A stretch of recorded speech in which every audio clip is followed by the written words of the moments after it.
দীর্ঘ 15 বছরের তৃণমূল জামানার অবসান ঘটেছে পশ্চিমবঙ্গে। মানুষ সদর্পে তার রায় দিয়েছেন। 207টি আসন নিয়ে সরকার গড়তে চলেছে বিজেপি।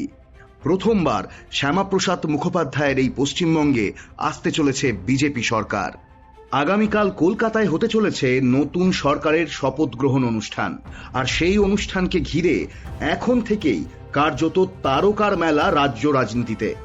দেশের একাধিক বিজেপি শাসিত রাজ্যের মুখ্যমন্ত্রী, কেন্দ্রীয় মন্ত্রী ও শীর্ষ নেতারা ইতিমধ্যেই কলকাতায় পৌঁছতে শুরু করেছেন। ইতিমধ্যেই কলকাতায় এসে পৌঁছেছেন নাগাল্যান্ডের মুখ্যমন্ত্রী নেইফিউ রিও। পাশাপাশি অরুণাচল প্রদেশের মুখ্যমন্ত্রী পেমা খান্ডুও পৌঁছেছেন শহরে। মণিপুরের মুখ্যমন্ত্রী ইউমনাম খেমচাঁদ সিংকেও দেখা যাবে এই অনুষ্ঠানে। তিনিও ইতিমধ্যেই পৌঁছেছেন কলকাতায়। শুধু মুখ্যমন্ত্রী নন, কেন্দ্রীয় নেতৃত্বের তরফেও থাকছে বড় উপস্থিতি। কেন্দ্রীয় মন্ত্রী সুরেশ গোপী ইতিমধ্যেই কলকাতায় পৌঁছেছেন।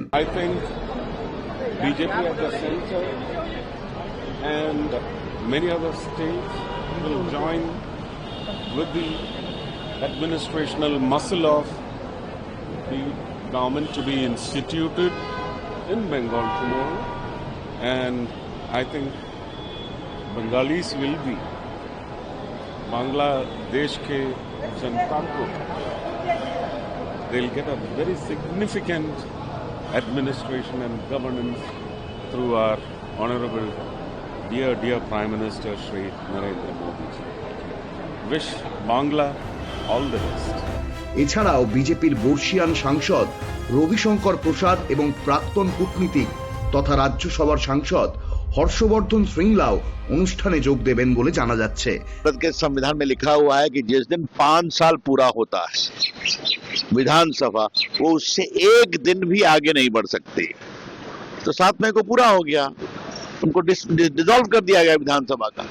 अब ये तो पहली बात हुई है कि जो नेत्री भारत के संविधान को बचाने की बात करती हैं मोदी जी सरकार के खिलाफ, वो इतनी बड़ी हार के बाद भी इस्तीफा देने को तैयार नहीं है। ये संविधान का माखौल बनाने वाले लोग हैं, सत्ता से चिपके हुए लोग। রাজস্থানের উপমুখ্যমন্ত্রী প্রেমচাঁদ বৈরাবাও ইতিমধ্যেই পৌঁছেছেন কলকাতায়। এদিকে রাজ্যে নতুন সরকার গঠনের আগে বিজেপি বিধায়ক দলের বৈঠকে বড় ঘোষণা করেছেন কেন্দ্রীয় স্বরাষ্ট্রমন্ত্রী অমিত শাহ। आज भारतीय जनता पार्टी पश्चिम बंगाल विधानसभा के सदस्यों की एक मीटिंग यहां आहूत की गई है। उस मीटिंग में भाजपा के राष्ट्रीय अध्यक्ष जी ने मुझे और श्री मोहन चरण मांझी जी को केंद्र की ओर से पर्यवेक्षक के रूप में यहां भेजा था। अभी कुछ समय पहले ही चुनाव की प्रक्रिया पूरी हुई है। लगभग 8 प्रस्ताव और समर्थन प्राप्त हुए हैं और सभी प्रस्ताव और समर्थन एक ही नाम के मिले हैं। उसके बाद दूसरे नाम के लिए भी सबको समय दिया गया, पर्याप्त समय दिया गया, मगर कोई दूसरा नाम नहीं आया है। इसलिए केंद्रीय पर्यवेक्षक के रूप में मैं श्री शुभेंदु अधिकारी जी को पश्चिम बंगाल विधानमंडल दल के नेता के रूप में निर्वाचित घोषित करता हूं। ভবানীপুর ও নন্দীগ্রাম থেকে নির্বাচিত বিধায়ক শুভেন্দু অধিকারীকেই বিজেপি পরিষদীয় দলের নেতা হিসেবে ঘোষণা করা হয়েছে।